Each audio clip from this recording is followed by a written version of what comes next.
Hello guys, आज की video में हम स्ट्रक्चर ऑफ नेफ्रॉन देखेंगे। सबसे पहले डेफिनेशन देखते हैं।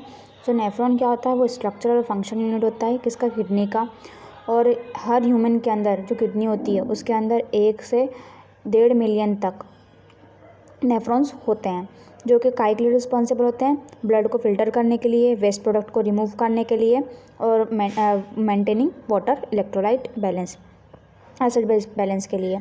अब नेफ्रॉन्स के पार्ट्स की बात करें तो पहला पार्ट है रीनल कॉर्पसल, जो फिल्ट्रेशन यूनिट होता है, जिसके अंदर बोमेंस कैप्सूल आता है, जो एक कप शेप्ड लाइक का स्ट्रक्चर होता है जो ग्लोमेरुलस से घिरा हुआ होता है। और एक पेरिटल लेयर होती है इसमें, जो कि सिंपल स्क्वेमस एपिथेलियम की बनी होती है। और एक विस्ट्रल लेयर होती है जो पोडोसाइट्स की बनी होती है, और ये कलेक्ट करती है फिल्टर्ड ब्लड को। और फिर उसमें उसके बाद सेकंड पार्ट है वो है ग्लोमेरुलस। तो ये कैपिलरीज का नेटवर्क होता है, जो ब्लड फिल्ट्रेशन जहाँ होता है वो ग्लोमेरुलस में होता है। और ब्लड एंटर करता है एफरेंट आर्टेरियोल से और निकलता कहाँ से? एफरेंट आर्टेरियोल से। उसके बाद सेकंड पार्ट है रीनल ट्यूब्यूल, जिसको मॉडिफिकेशन ऑफ फिल्ट्रेट का काम करता है। इसमें प्रॉक्सिमल कन्वोल्यूटेड ट्यूब्यूल होता है पीसीटी, जो हाईली कॉइल्ड स्ट्रक्चर होता है और क्यूबिडल एपिथेलियम से अलाइंड होता है। माइक्रोविल्लाई प्रेजेंट होती है, फिंगर लाइक प्रोजेक्शंस। और इसके अंदर क्या होता है? Site of maximum reabsorption. यहाँ पे सबसे ज़्यादा रीअब्जॉर्प्शन होता है काय का? ग्लूकोज का, अमीनो एसिड्स का, वाटर और आयंस का।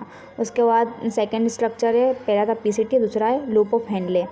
तो ये इसमें डिसेंडिंग जो लिम्ब होता है उसमें क्या होता है? जो परमीबल वाटर होता है वो रीअब्जॉर्प्शन पर लीड करता है वाटर। फिर उसका असेंडिंग जो लिम्ब होता है वहाँ पे क्या होता है? जो इम्परमेबल वाटर होता है वो ट्रांसपोर्ट करता है सॉल्ट्स को एक्टिवली। उसके बाद डिस्टल कन्वोल्यूटेड ट्यूब्यूल की बात करें तो अब यहाँ पे सिलेक्टिव रीअब्जॉर्प्शन होता है आयंस का, ठीक है, और रेगुलेटेड बाय हार्मोन्स एल्डोस्टेरोन, जो कि हेल्प करता है पीएच और इलेक्ट्रोलाइट बैलेंस में।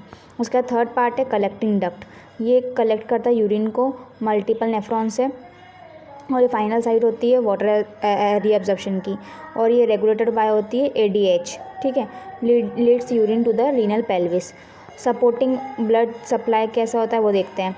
तो एफरेंट आर्टियोल से ग्लोमेरुलस में आया, ठीक है, ब्लड। उसके बाद एफरेंट आर्टियोल से बाहर निकलता है, ये कहाँ? पेरिट्यूबुलर कैपिलरीज में। और फिर वहाँ से उसको वासा रेक्टा जक्स्टामेडुलरी नेफ्रॉन्स जो बोलते हैं। और फिर यहाँ पे क्या होता है? काय के लिए? एक्सचेंज और रीअब्जॉर्प्शन के लिए।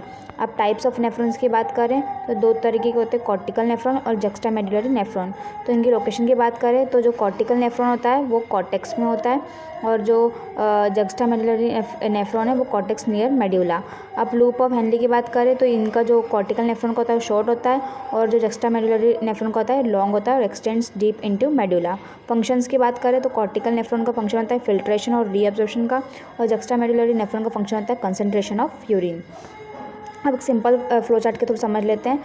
एफरेंट आर्टेरियोल से ग्लोमेरुलस में ब्लड आया, ठीक है, बोमेंस कैप्सूल के अंदर कप लाइक स्ट्रक्चर में। फिर वहाँ से वो पीसीटी प्रॉक्सिमल कन्वोल्यूटेड ट्यूब्यूल में गया। फिर वहाँ से लूप ऑफ हेनले डिसेंडिंग और असेंडिंग लिम्ब से होते हुए डिस्टल कन्वोल्यूटेड ट्यूब्यूल में गया। फिर वहाँ से जाने के बाद वो कलेक्टिंग डक्ट में कलेक्ट हो जाएगा। फिर वहाँ से रीनल पेल्विस के थ्रू यूरेटर से बाहर हो जाएगा।